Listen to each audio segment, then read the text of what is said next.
Lembre-se sempre que esta aula... and now is start together, ladies and gentlemen, meine Herren e meine Frauen. Hoje é aulas 20 e 21. Um assunto eletromagnetismo. Agora vamos partir para o fight. Vamos conhecer mais o que é o campo magnético, como ele é desenhado, como ele é representado matematicamente, todo o conceito físico por detrás. E com isso a gente vai ter já equações e alguns cálculos, tá? No final dessa aula a gente vai trabalhar alguns probleminhas, tantos probleminhas teóricos, tá certo?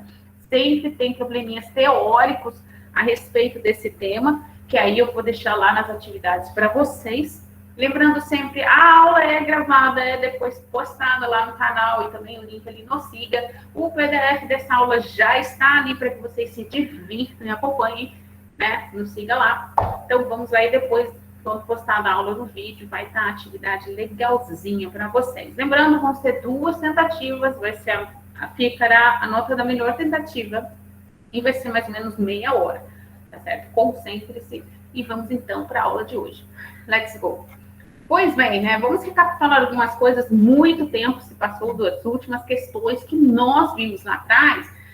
Antes de tudo, o que nessa aula vamos ver, né? Vamos conhecer o conceito de campo magnético e vamos discutir as características do vetor indução magnética. E com isso vão ser definidas as linhas de indução e estudaremos o campo magnético dos ímãs, relembrando um pouco da aula passada, certo? Ninguém aqui é uma biblioteca de ficar lembrando, nossa, o que a gente viu 2 semanas atrás? Vamos dar só umas pinceladas ali, uma segunda demão ali em cima deste assunto. O que mais? Vamos também na aula de hoje falar da histórica experiência de Ørsted, né? Que ali já aí ele começou de fato o campo magnético muito mais além do que ímãs, tá certo? E o que toda essa histórica experiência trouxe no decorrer toda a parte matemática e toda a parte teórica da física, tá? E depois ainda no final só vamos apontar ali o que é um eletroímã, né? Às vezes é muito falado e também vamos expor um pouquinho disso. E logicamente vai ter uns 3 exercícios ali, tanto um teórico como os outros ali que se movimentam um pouco mais com números, tá certo? É a nossa aula de hoje, beleza? Vamos continuar então. Recordando, né? As pessoas estão entrando, recordando, gente, se tiver alguma alma que você já percebe que não é da turma, diga-me. Então, parla-me s'il vous plaît, mon chéri. Vamos lá, então, recordando a respeito, já solto a lista para vocês. Vamos recordar lá aquela parte de ímãs, né? Ímãs são corpos que apresentam fenômenos notáveis, denominados fenômenos magnéticos, sendo os principais fenômenos, atraem fragmentos de ferro, certo? No caso de um ímã, em uma forma de barra, os fragmentos de ferro se aderem às extremidades, certo? Eles têm uma aderência maior nas extremidades, porque são os polos dos ímãs, né? Lembra, na aula passada, é uma das características, das propriedades ali de um ímã, certo? Outras principais propriedades dos efeitos magnéticos do ímã, quando suspenso de modo que possam girar livremente, né? Orienta-se aproximadamente na direção norte-sul geográfica do lugar, correto? Polo norte, certo? Do ímã é a região que se volta para o norte geográfico e polo sul é a região que se volta para o polo sul, para o sul geográfico, certo? E também lembra que na aula passada tem também os lances lá um pouquinho lá do campo magnético da Terra, que ali tem umas pegadinhas. Se você não está ligado, tinha algumas atividades ainda não corrigi, devo corrigir hoje lá, tá certo? Então, vamos lá, então, continuando nas recordações que vimos nas aulas passadas. Outra coisa também, terceira principal característica dos ímãs, exercem entre si forças de atração e repulsão, conforme a posição em que são postos em uma presença de um com o outro.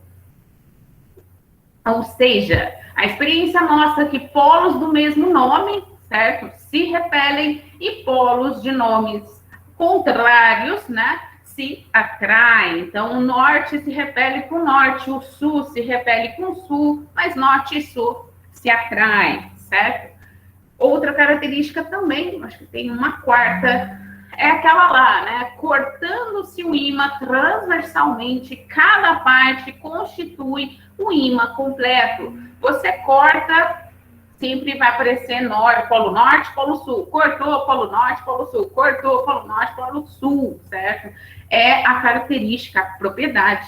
Inseparabilidade dos polos de um ímã, certo? Inseparabilidade dos polos de um ímã, beleza?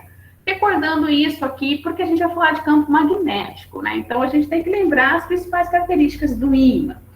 Então, vamos lá. Então, o que é o campo magnético em si? Campo magnético é toda a região do espaço em torno de um condutor percorrido por uma corrente ou em torno de um ímã, por isso que eu repensei aqui para vocês as propriedades lá de um ímã, ou também tem... então tem campo magnético em torno de um ímã? Sim! Nesse caso, devido a particularidades de movimentos que os elétrons executam no interior de seus átomos, seja então um ímã ou então um condutor percorrido por uma corrente. Mas o que é um condutor percorrido por uma corrente? É a tal experiência lá do Roster que a gente vai esbarrar ali e mudou toda a física, tá bem? Vamos então continuando. A fim de se caracterizar a ação do campo. O campo o quê? O campo ali do campinho da esquina? Não, desse campo magnético, né? Associa-se a cada ponto do mesmo vetor, denominado vetor indução magnética. Indicado por, esse campo magnético é indicado por essa letra aqui, uma B maiúscula, e como ele é um vetor, ele tem uma setinha em cima dele, lembra?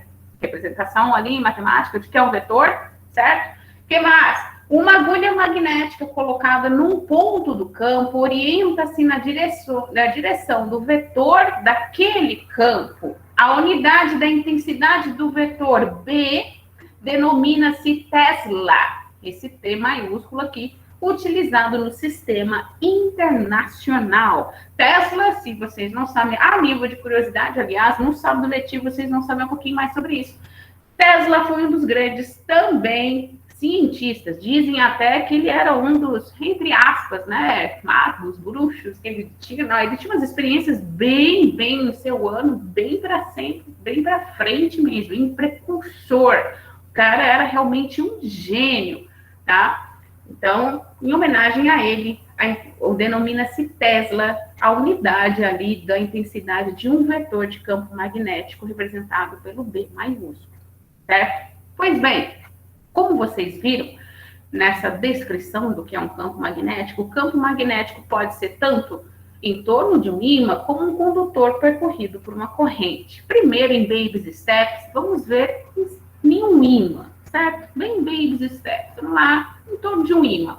Pois bem, linha de indução é toda linha que em cada ponto é tangente, ó, cada ponto, aqui estão as linhas de indução, lembra as linhas de indução? Norte para o sul são as linhas de indução do campo magnético, e em cada tangente, nossa, tangente, aquele conceito lá da matemática, da trigonometria, yes, my friend, e cada tangente, cada ponto é tangente, em cada ponto dessa linha de indução, é tangente ao vetor B de campo, certo? E orientada no seu sentido. As linhas de indução de um ímã saem do polo norte e chegam no polo sul, tá? As linhas de indução de um ímã é o norte para o sul, correto? O que é mais também? Ainda sobre ímãs, o campo magnético uniforme é aquele no qual, em todos os pontos, ó, todos os pontos aqui, P1, P2, P3, o vetor B, o vetor de campo magnético B, tem a mesma direção, o mesmo sentido e a mesma intensidade. Galera, essa diquinha aqui, esse bizu aqui de campo uniforme, principalmente num ímã em que vocês encontram assim, quando é uniforme, ele é muito explorado em probleminhas teóricos, tá? Muito explorado em probleminhas teóricos. E o que ele nos diz? Que vocês têm que guardar fundamental. Ele vai ter a mesma direção, o mesmo sentido e a mesma intensidade em todos os pontos. Então, P1, P2, P3 são todos iguais. Eles têm mesma direção, mesmo sentido e mesma intensidade. É isso que eles vão fazer de pergunta fundamental ali, uma provinha ali teórica ali, um Enem da vida, algum vestibularzinho ali, primeira fase. Eles adoram colocar isso aqui, porque geralmente, campo magnético, é fácil guardar a equação ali, você coloca ali os números, converte, voa lá e foi. Mas agora eles estão pedindo mais teórico, e geralmente se esquece um pouquinho dos campos magnéticos de ímã, tá? Há uma grande porcentagem de esquecimento. Ah, é simples, é fácil, mas aí se esquece, correto? Então eles gostam de abordar principalmente esse campo aqui, o em U dos ímãs, certo? Pois bem, as linhas de indução de campo magnético uniforme são retas, paralelas, igualmente espaçadas e igualmente orientadas, tá certo? Isso também são outras características desse campo magnético uniforme quando você tiver um ímã em U, beleza? Tranquilo? Outras coisas que podem, assim, só para confundir mais a cabeça, eles gostam, às vezes, aqui tá bem vovó viu a uva, né? Liga os pontos, polo norte aqui, polo sul. De repente, eles mudam aqui, deixam aqui o sul e deixam o norte, e falam para você desenhar. Tá? Então, aí já começa aquelas, professor, tá brincando, eles só mudam ali, exato, né? Porque, às vezes, você tá mecanicamente, aí você não percebeu decalupes, do norte ao sul, se inverter aqui, né, o sentido é do outro lado, certo? Então, prestem atenção, tá? Foram avisados. Pois bem, feito isso, vimos ali como que é o campo magnético em ímãs, né? Pois bem, agora vamos esbarrar a tal experiência de Oersted, né? Oersted. Que experiência que é essa? O que ele trouxe ali? Pois bem, foi em 1820 que esse cara aqui, esse cientista, com todo respeito, descobriu que a passagem da corrente elétrica por um fio condutor produz campo magnético. Ou seja, o campo magnético não vinha só do ímã em si. Se eu fizesse ali uma passagem de corrente elétrica por um fio, eu estaria produzindo um campo magnético. Mononamis, isso daí mudou toda a ciência ali naquele ano. A ciência ali mudou naquele ano, certo? Foi uma revolução, tá? Vou ver se eu abordo isso com vocês em alguns episódios ali bem legais, nesse sábado letivo, que eu vou deixar para vocês verem, tá bom? Pois bem, já que ele descobriu essa passagem da corrente elétrica por um fio condutor que produz um campo elétrico, vamos então estudar um pouco mais a respeito disso, certo? Então, let's go! Olha só, aí já começa algumas características. Primeiramente, campo magnético gerado em um condutor reto. Ó. Temos aqui um condutor reto aqui, certo? Em volta desse condutor reto, nós temos limalhas de ferro. Vaz o que acontece? Quando você introduz ali uma intensidade de corrente elétrica, o que é o Izinho mesmo? Vocês já estão ali chegados no assunto, certo? O que acontece nisso? As limalhas de ferro servem para quê? Para quê? Para visualizar as linhas de força de campo magnético gerado por um condutor retilíneo. Tá vendo como são as linhas, né? As linhas são circulares de um condutor ali retilíneo ali posto ao meio, correto? Esse condutor tem uma intensidade de corrente elétrica, ele gera essas linhas de força. E para que a graça da limalha de ferro? Para que você enxergue esse desenho, correto? Se você tiver toda a equipagem para fazer, ou tá ali no laboratório de boas, nossa, será que dá para fazer essa experiência? Pede ajuda de alguém lá, dá para fazer e é legal, é até bonito como isso se desenha, tá bom? Pois bem, visto isso, vamos então estudar mais a respeito. Qual que seria aqui? Olha só, aqui a gente está aquele condutor, o fio, né? Em cada ponto do campo, o vetor B é perpendicular ao plano definido pelo ponto e o fio. Esse campo é perpendicular, ou seja, ele faz 90 graus. O que mais? As linhas de indução magnética são circunferências concêntricas com o fio. Certo? Eles têm o fio ali no centro, então eles vão circuncidando ali, né? O fio ali da circunferência, correto? O que mais? O vetor B é tangente em cada ponto, que é ponto, gente, das linhas de indução magnética. Beleza? Parece meio confuso, mas mais no decorrer aqui, vocês vão esclarecendo que eu vou fatiar o mamute para a gente observar muito bem aqui a situação da casa. Então, vamos lá.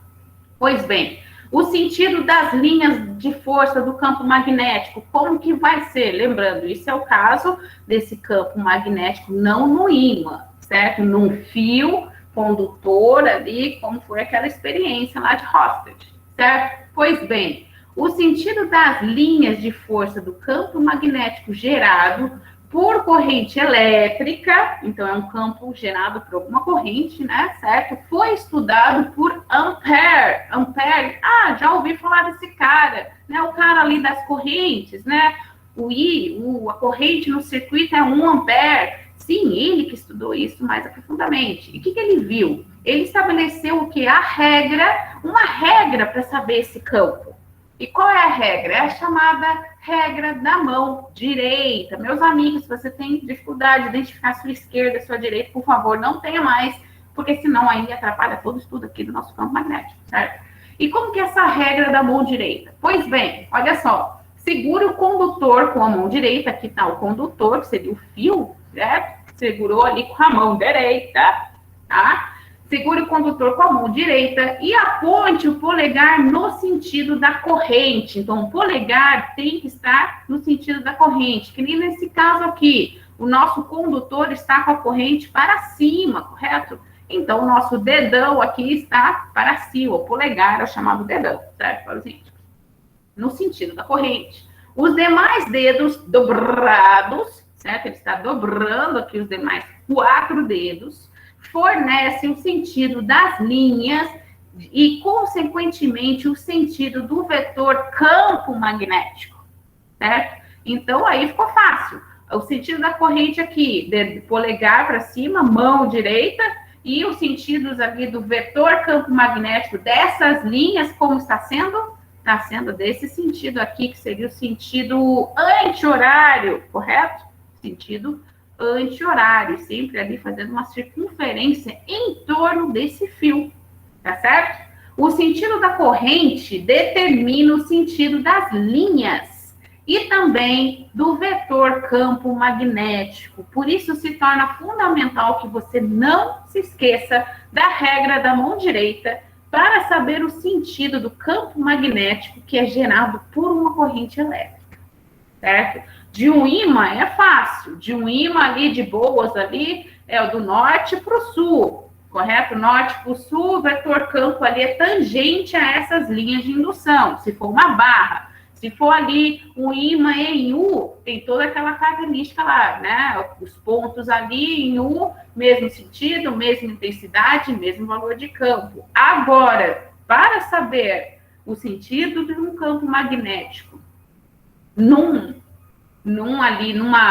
gerado por uma corrente elétrica, utilize a regra da mão direita, certo? Polegar sempre no sentido da corrente, certo? E o movimento dos 4 dedos vão te dizer né, o sentido do vetor campo magnético e o sentido dessas linhas, correto? Se vão ser anti-horário ou horário. Beleza? Tranquilo aí, gente? Qualquer dúvida, por favor, manifestem-se. Visto isso, compreendido isso, a graça da regra da mão direita, galera, isso eu lembro até hoje, no vestibular ali, você vê a galera ali com a mão direita utilizando ali para saber o sentido, tá? Vamos lá, então. O que mais vamos ainda aprender hoje, né? Vamos ver as linhas de indução e o vetor de campo magnético para o condutor retilíneo. Agora a gente vai estudar cada caso. Eu sei, então, que quando eu tenho uma corrente elétrica em alguma coisa ali, eu gero um campo magnético. Aí agora a física resolveu, para ajudar, a dar as receitas de bolo. Condutor retilíneo, como a gente foi nos primeiros casos, depois vai ser uma bobina, depois vai ser uma senoide, e aí a festa rola solta.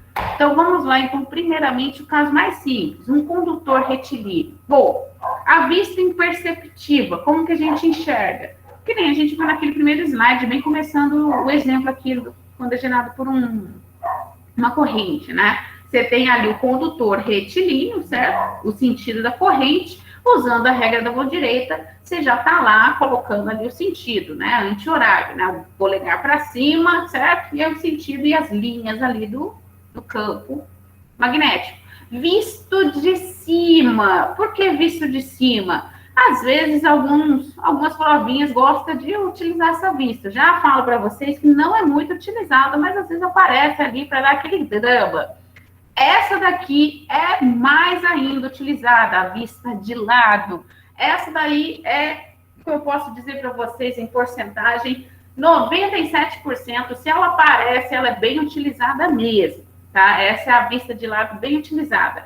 Qual que é a dificuldade aqui? Você lembrar que quando tiver essa bolinha, que está significando, é vetor B, bolinha, não, né? E o outro é xzinho, não. O que ele nos diz? Aqui diz que essa grandeza aqui do vetor campo magnético, né, para o observador, ou seja, você está saindo do plano, você está vendo o negócio sair, o campo, né, as linhas estão saindo, certo? Estão saindo. E já na sala aqui, que já é um xzinho, é o quê? Está entrando no plano, correto?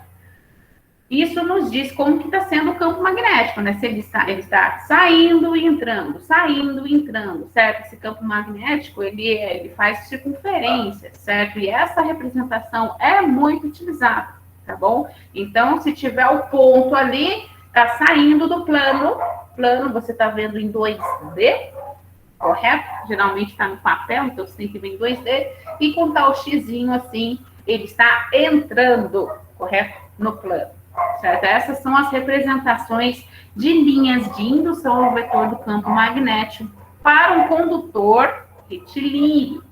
Certo, gente?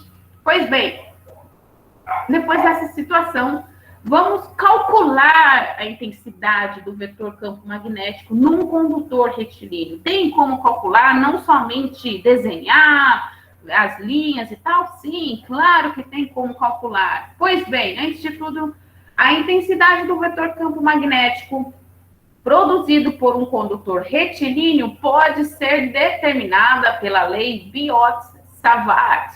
E qual é essa lei? Tem que guardar esse nome estranho? Não, aqui está só para saber, né, que ele não caiu do céu, Shazam, e surgiu, né? Foi uma pessoa ali que se dedicou a trazer tudo isso aqui, né?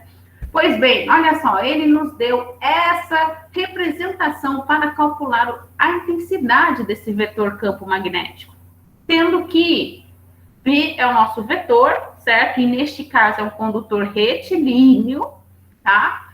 Temos o que aqui nessa expressão? I é a corrente em ampere, faz sentido, né? Para eu ter ali a intensidade de um campo magnético gerado por uma corrente, é óbvio que eu tenho que ter uma corrente, certo?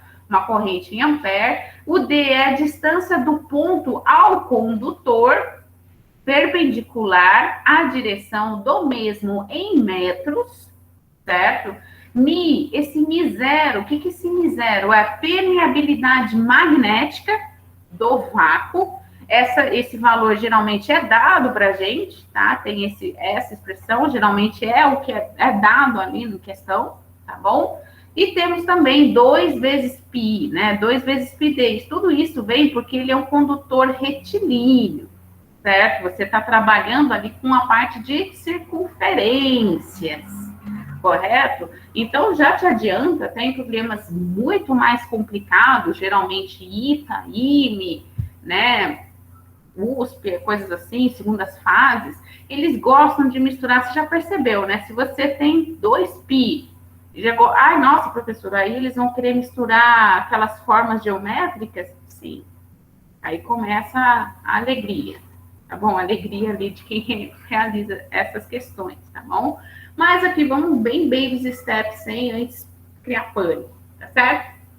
Pois bem, exemplos. Vamos então calcular um exemplo. Como assim a distância, né? Que eu falo, nossa, professora, como assim a distância? Tinha um D ali, como que aparece essa distância no problema? Pois bem, olha só o exemplo aqui, já vamos um exemplo aqui direto. Um condutor reto e extenso no vácuo é percorrido por uma corrente de 5 amperes Que mais? Calcule o valor da intensidade do vetor de indução magnética em um ponto P. Isso também já deixa bem interessante, vocês vão ver, só vou voltar o slide ali lá atrás, né? Quanto maior a distância, certo? Vocês vão ver, quanto maior a distância, ou quanto menor, qual será a intensidade desse campo magnético? São grandezas diretamente ou inversamente proporcionais? Questões teóricas gostam também de abordar isso, tá? Deixo aqui no suspense. Então, vamos lá fazer um exercício ali em questão. Pois bem. Vamos lá. Então, aqui ele fala, calcule o valor da intensidade do vetor indução magnética em um ponto P, que dista, né, tem uma distância de 20 centímetros do condutor, né? Ou seja, esse pontinho P está a 20 centímetros do condutor. Indique o sentido do vetor. Gente, além de calcular, ele quer que você indique o sentido. Antes de tudo, mesmo que a prova não seja aberta, né, sejam questões, às vezes da alternativa, desenhe. Desenhe. A física não use sua imaginação, tá? Não gaste a sua energia na sua imaginação, que você vai se desgastar nesse momento. Desenhe. Mas e as árvores? Não tem problema, elas resistem mais um tempo ali no papel. Desenhe. Por favor, desenhe. É fundamental que você desenhe para você enxergar o que você está vendo. Tá bom? E você ainda se concentrar mais ainda no que você está vendo, tá bom? Pois bem, foi feito aqui o desenho, temos o nosso condutor reto, que ele diz aqui a corrente, correto? Aqui no desenho ele até deu, tem alguns que até dão, porque já aproveita o sentido. Mas se ele não desse, aí ele diria o sentido da corrente é para cima, ou é o sentido Y, certo? Ele falaria mais detalhes. E aqui a gente sabe que ele está numa distância P. E essa distância aqui que ele nos diz é 20 centímetros. Ok, já está analisado ali. Vamos então para a solução deste problema. Olha só, solução. Pela regra da mão direita, certo? Olha a mão direita ali, gente. O vetor tem direção, tem o sentido, indicado na figura a seguir, certo? Fazendo a regra, tem a corrente ser para cima. Aí, vendo ali nessa perspectiva, o que eu posso fazer? Né? Olha só o desenho aqui de lado, né? O campo está entrando ou saindo. Se ele está aqui saindo, ele está entrando, correto? Entrando e saindo ali na questão. Aqui está o ponto P, correto? E aí ele nos dá, lembrando os dados ali, a corrente 5 amperes, a distância 20 centímetros, tem que converter, lembrando, distância em física é em metros, certo? O Mi0 ele já deu ali, não estava ali no anunciado, mas a gente coloca ali que ele já deu, 4π vezes 10 a menos 7, correto? Tesla metros por ampere. Então, a intensidade do campo vai se jogar ali naquela equação, correto? 4π vezes 10 a menos 7 vezes 5, que dividiram tudo isso, 2π vezes 2 vezes 10 a menos 1. O π você pode utilizar ali. Se for uma prova aberta, escreva, considere π igual a 3,4 ou 3,41. Aí você tem que falar ali qual que você considera. Lembrando, se for uma prova aberta, tudo que você substituir ali uma constante, você escreva considerando, tá? Isso é válido. E ali chega o valor de o campo 5 vezes 10 a menos 6 Tesla. Correto? Essa é a intensidade de um vetor B, certo? Essa é a nossa intensidade. Pois bem, feito isso, tranquilo, gente? Vamos então para outra situação de cálculo do campo magnético. Lembrando, a física aqui vai ajudar a separar cada situação que são mais estudadas. A situação mais simples é quando aquele condutor é retilíneo. Agora, vamos estudar como calcular o campo magnético no centro de uma espira circular.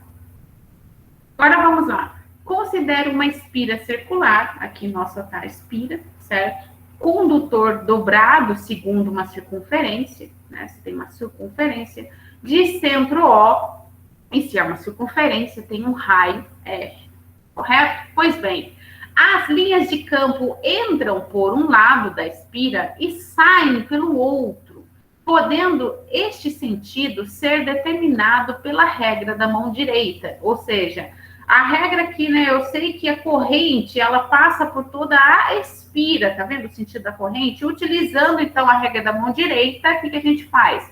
Polegar no sentido ali da espira, certo? Se eu coloco o polegar aqui, o que acontece com as linhas da minha mão, dos 4 dedos, certo? Elas estão entrando e saindo, entrando e saindo, entrando e saindo, né? E esse campo aqui, bem no centro da espira, olha só, ele é perpendicular ao raio, correto? E aqui a gente tem até experimentalmente o que acontece na limalha de ferro. Pois bem, como se calcula isso? Tem alguma equação a respeito? Tem, olha só. Quando ele for um campo magnético no centro de uma espira circular, a intensidade do vetor B no centro O da espira vai valer essa expressão aqui, ó. Já mudou um pouco. Você não tem a distância e você não tem π, correto? Vai ser o quê? O Mi zero, que é a permeabilidade magnética, ele sempre aparece para dar o charme, certo? Porque as experiências são todas no vácuo, tá? Que mais? O I, a nossa corrente em ampere, você tem ali o raio da espira, lembrando, em metros, 2 vezes o raio ainda, né? Essa é a intensidade de um campo magnético no centro de uma espira circular, correto? Assim se calcula essa situação aqui, certo? Tranquilo, gente? Pois bem, vocês estão bem, né, gente? Por favor. Por favor, se manifestem se tiver alguma dúvida. Polos de uma espira. Olha só, tem algumas particularidades. Olha só, note que a espira tem 2 polos, certo? Você tem tanto observação, um observador 2, né? O lado onde B entra é o polo sul. O outro, o polo norte, certo? Se é uma espira, você tem ali, se você vai percorrendo essa circunferência, né? Você vê que tem um momento que a corrente está para baixo, correto? Aqui, neste momento, está para cima e neste momento está para baixo. Por isso que a espira tem esse tipo de comportamento, né? Onde o lado B entra é o polo sul, o outro é o polo norte, correto? Isso é uma peculiaridade aqui do campo magnético de uma espira, tá? Para o observador 1, esse rapaz aqui deste lado, as linhas de indução da espira saem. Por quê? Vai lá, regra da mão direita. A corrente está para baixo, certo? O que está acontecendo ali com as linhas de campo? Está saindo, certo? Saindo pela face que está voltada para ela. Portanto, essa face da espira se caracteriza como polo norte. Lembra lá dos ímãs? Como que eram as linhas de indução? Vai do norte para o sul, vai do norte para o sul. Então, a espira se comporta como se fosse um ímã, né? Você vai ter ali as 2 faces, o norte e o sul. Isso é uma característica, uma peculiaridade dos polos de uma espira, tá certo? Isso é abordado? Pode ser abordado sim, tá? Teoricamente, como uma característica especial ali, tá certo? Pois bem, tranquilo isso, tem outro jeito, outros cálculos do campo magnético, vimos do condutor retilíneo, vimos de uma espira circular, certo? E qual os outros tipos que poderíamos ter? Pois bem, tem sim. Só terminando aqui, né? Para o observador 2, as linhas de indução da espira entram pela face que está voltada para ele. Portanto, né, já se não observar o observador 1 se caracteriza como o polo norte, o observador seria o polo sul, certo? Só complementando aqui a observação. Pois bem, tem outros jeitos? Tem outros jeitos também de calcular outros campos magnéticos. Agora, esse é chato. Campo magnético em uma bobina chata. Esse até é bastante utilizado. Acho que vocês já devem ter visto, não sei se a palavra seria geradores, transistores. Eu sempre confundo com essas palavras, mas acho que vocês já viram alguns equipamentos eletrônicos que tem várias espiras ali em volta, né? Uma bobina, tipo uma bombina, né? Ali. Pois bem, uma bobina chata é constituída de várias espiras justapostas. Então, com certeza, isso você já deve ter esbarrado, ou até ter feito ali alguma experiência ali no laboratório em que você fez várias espiras justapostas, certo? Como se calcula esse campo magnético dessa bobina chata? Pois bem, a intensidade do campo magnético B no centro da bobina vale B, que é o nosso campo magnético, certo? N, sendo esse N, vai ser o número de espiras. Nossa, então, professora, quanto mais espiras, maior será esse campo magnético em valor? Sim, maior será esse campo magnético em valor. Tá certo? Agora faz sentido. Nossa, por que aquele ali, aquele equipamento são 10 espiras e no outro são 20? Qual a diferença? Agora você já sabe, o campo magnético de um é diferente do outro pelo número de espiras, então a intensidade ali é diferente, certo? E certamente temos o μ0 vezes o I, né, a corrente, dividido por 2 vezes o raio dessa espira, certo? Assim é o cálculo específico para uma bobina chata, correto? Você tem um N ali de número de espiras. Tranquilo?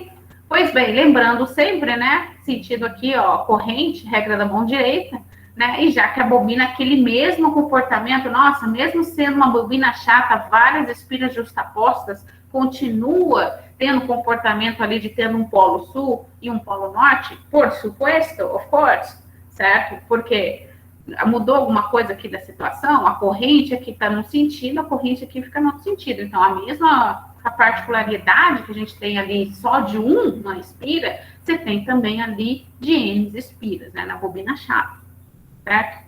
Pois bem, tem outra situação que devo me preocupar? Calma aí.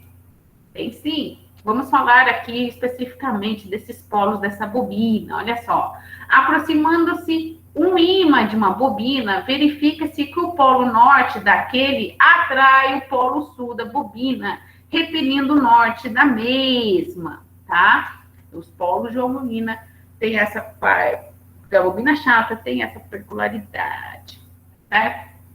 Pois bem, outro jeito de calcular, eu acredito que esse é um dos últimos jeitos, e talvez, não sei entre todos, não sei se esse talvez seja o mais chatinho, tá bom? Que é o campo magnético em um solenoide. Acho que agora você compreende que tem alguns, né, equipamentos eletrônicos que tem esse formato aqui. E como que calcula isso? Bom, pois bem, primeiramente, vamos lá. O solenoide é um dispositivo em que o fio condutor é enrolado em forma de espiras não justapostas. Agora você vê a diferença. Tem uns até que tá ali, que, desse caso, e tem um ali que tá todo mundo juntinho, um em cima do outro, certo?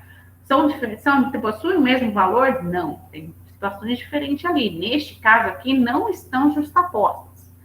O campo magnético produzido próximo ao centro deste solenoide, ou uma bobina longa, vocês podem também ouvir essa palavra, ao ser percorrido por uma corrente elétrica aí, é praticamente uniforme. Intensidade, direção e sentidos constantes, tá? Pois bem, e como se calcula isso? Já entendi a particularidade? Como se calcula isso? Olha só, antes de a gente falar do cálculo, vamos estudar um pouquinho mais a respeito. As linhas de indução de um solenoide. O solenoide se comporta como um ímã, no qual o polo sul é o lado por onde entram as linhas de indução, certo? Aqui lembrando aquela representação, sai e entra, certo? As linhas de indução. E o lado norte, o lado por onde saem as linhas de indução. As linhas de indução aqui são obtidas com a limalha de ferro, correto? Essas são as linhas de indução de um solenoide. E como faz aqui o cálculo dessa intensidade? Bom, a intensidade do vetor B no interior de um solenoide, ele vai depender o quê? Vai ser uniforme no interior do solenoide, ela vai ser dada pela essa expressão também. Aqui já muda algumas coisas. Você continua tendo a corrente, claro, né? Porque você gera a corrente ali no campo magnético, por isso você consegue um campo magnético, porque você tem uma corrente, certo? Só que o que mudou algumas coisas sumiram aqui dessa expressão, correto? Agora você vai ter o quê? O μ0, ele sempre está presente, o N, que vai ser o número de espiras que você tem, lembrando, essas espiras na solenoide não estão justapostas, e por não estarem justapostas, o que acontece agora e que apareceu? Você tem o L, que é o comprimento dessa solenoide, correto?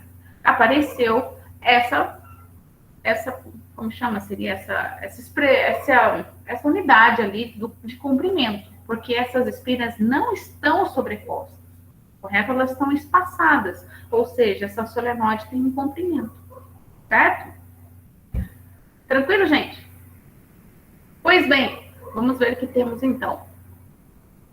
Vamos falar do eletroímã e depois vem alguns exercicinhos. Olha só que interessante. Agora você entende, né, como gera aqui as espiras, né? Porque tem alguns equipamentos que tem tantos fios juntos ali. Qual que é a diferença? Porque um usa o outro, um não usa um.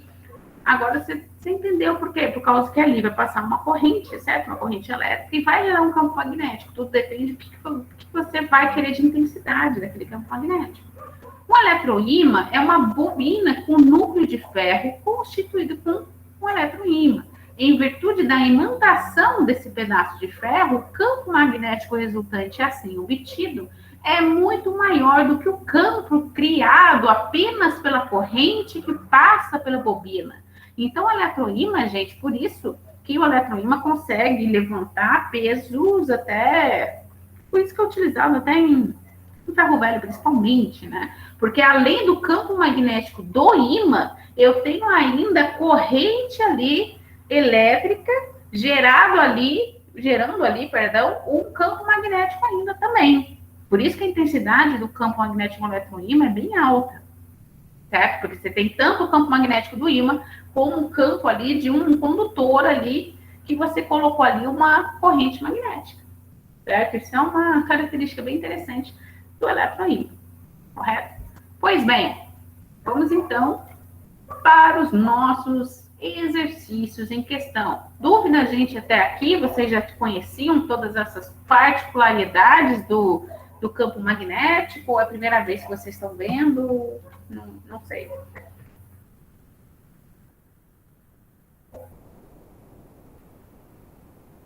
Bom, eu acho que, vamos lá, então, vou colocar a lista de presença, tá aqui no chat, tá, gente? Pois bem, vamos então tratar de exercícios, né? Já que vocês estão bem quietinhos. Vamos tratar de exercícios em questão. Vamos lá aqui, trago alguns exercícios para vocês. O primeiro aqui, ele é bem teórico, da Fundação Carlos Chagas. Se eu não me engano, essa fundação não tenho certeza se é medicina, mas vamos lá. Uma espira circular, uma espira circular é percorrida por uma corrente elétrica, ou seja, se então é percorrida por uma corrente elétrica, gera um campo elétrico, certo? Contínua, de intensidade constante. Quais são as características do vetor campo magnético no centro da espira? Então, é aquele segundo caso ali. Você tem uma espira simples, de boa, e ali percorre uma corrente elétrica. Aí ele nos diz, letra A, é constante e perpendicular ao plano da espira. É constante e paralelo ao plano da espira. Letra C, é nulo no centro da espira. Letra D, é variável e perpendicular ao plano da espira. E letra E, é variável e paralelo ao plano da espira. Pois bem, como resolver isso? Vamos lá. Bom, a solução para isso vai ser a regra da mão direita, né? Porque com a regra da mão direita podemos definir o sentido do campo magnético. E neste caso, o sentido do campo magnético é perpendicular. E será constante, por se tratar de uma corrente elétrica também constante, certo? A corrente elétrica ali é constante. Tem momentos que a corrente elétrica é variável? Sim, mas você no ensino médio não trata sobre isso, tá?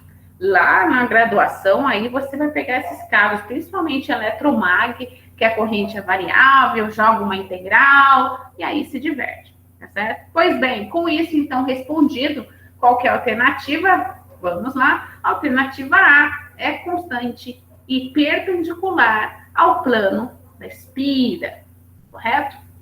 Tudo usando a mão da regra direita. Por isso, não esqueça essa regra da mão direita para o campo magnético, correto?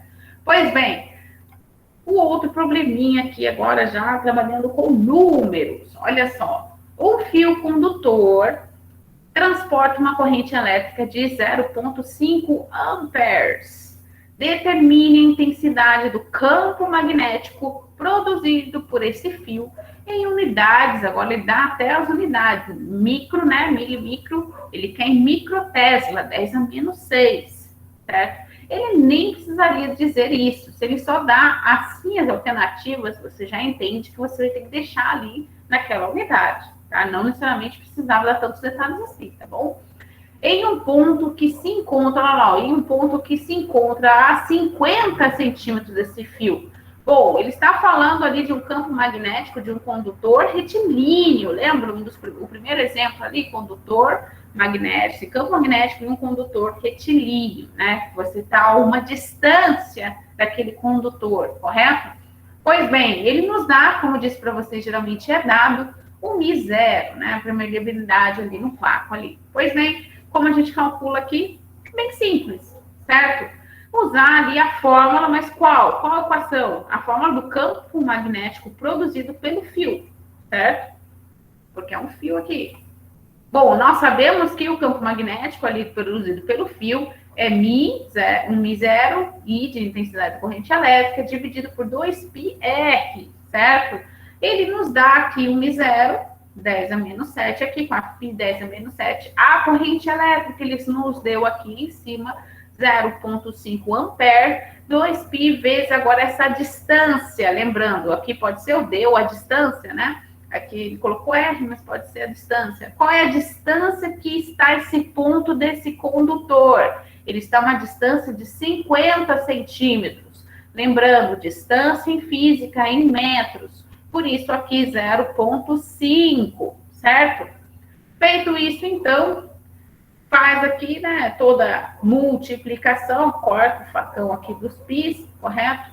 Lembrando, você vai chegar neste valor aqui. Mas aí você tem que observar como está a resposta. A resposta está em microtesla. Ele quer que você deixe nessa unidade, né? Ele nem precisava ter avisado. Aí você tem que converter ali, né? Deixar na representação, na notação científica, correto? Aí você deixa na representação científica, tá? Reforço novamente.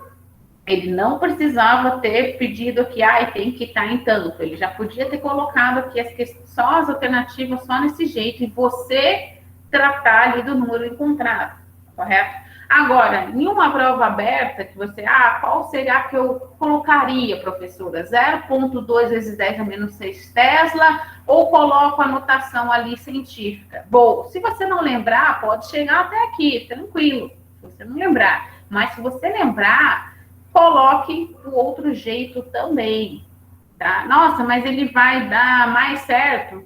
Não que ele dê mais certo, mas se lá na frente, né, tem alguma questão aberta que você esqueceu de considerar alguma coisa, quem corrige lembra disso, entendeu? Lembra disso, tá bom? Então, quanto mais criterioso você pode, numa prova aberta, ser, mostrando ali detalhadamente, mesmo que entendeu? Venha já em outras, ele pode considerar ali, pode te ajudar bastante, tá bom? Essa é a dica. Tá certo, galera? Bom, resposta, então, alternativa B, correto? Bom, gente, outra coisa também, vamos então tratar o nosso probleminha de um solenoide, certo? Olha só, um solenoide de 1000 espiras por metro está no vácuo e é percorrido por uma corrente de 5 amperes. Qual é a intensidade do vetor indução magnética no interior do solenoide? Como calcular isso? Pois bem, vamos lá. Solução. Dados. O que ele nos dá, né? Ele nos dá, olha só, mas professora, ele não deu a distância. Olha só, ele deu 1000 espiras por metro. Tá vendo? Ali já nessa frase ele já deu duas informações. Vamos lá. São dados naquele cantinho do papel, escrevendo todos os dados ali que o problema nos deu. A intensidade da corrente elétrica 5 amperes. O número de espiras, ele já diz aqui 1000 de uma vez. E esse comprimento são 1000 por metro, ou seja, você tem 1000 em 1 metro. Correto? Nossa, mas ele não deu o valor dele. Não, ele não vai dar, ele vai dar ali na frase. Interprete bonitinho o português. Então, nosso L ali de comprimento é 1 metro. E o μ0 ali deve ter sido dado em algum momento ali, para que você não precise ficar guardando esse número. Não precisa ficar guardando esse número, não, tá bom? Pois bem, a única dificuldade aqui é lembrar do valor ali da equação do campo magnético de um solenoide. Como que era mesmo? O campo magnético em um solenoide é B igual a μ0 vezes N, número de espiras, vezes a corrente, tudo isso dividido pelo comprimento que tem essa solenoide. Colocando os respectivos valores, a pegadinha deste exercício estaria aqui nessa interpretação dessa primeira informação, 1000 espiras por metro, certo? Essa seria a maior dificuldade aqui na sua interpretação, porque depois é só colocar ali os números e show de bola. O valor aqui desse campo, 2 vezes π vezes 10 a menos 3 Tesla. Professora, ele deixou em π. Pode deixar em π. Se é uma prova aberta, pode deixar em π. Se é uma prova fechada e tiver ali as alternativas, aí você tem que calcular. Mas se for uma prova fechada ali de alternativas, ele deve falar adote o π igual a alguma coisa, ou ele deixa também em função de π. Tá certo? Encontrado esse valor, terminado então esse problema. Correto? Lembrando sempre que a maior dificuldade aqui estaria nessa interpretação, 1000 espiras por metro. Porque você lendo assim de primeira vez, pode achar que falta dados, mas não falta não, tá bom? Bom, galera, essa foi a nossa aula de hoje. Como eu disse, a aula de hoje poderia ser um pouquinho mais carregada, né? Porque esse assunto também pode ser um pouquinho mais difícil, tá? Na nossa próxima aula, que agora no sábado letivo, vou apresentar para vocês bem especificamente quem foi Faraday, né? Eu vou deixar ali de alternativa para que vocês vejam especificamente sobre essa pessoa. Recomendo muito como cultura geral para vocês assistirem. Dediquem em uns 40 minutos, faz uma sessão pipoca, é bem legal. E depois aí vem um vídeo falando especificamente do trem magnético. Como que é feito esse trem magnético? Será que eu poderia fazer uma experiência sobre isso? Tem um vídeo bem legalzinho ali que vai explicar um pouco sobre o trem magnético. Tá certo? Vou fechando aqui nossa gravação. Alguma dúvida, gente?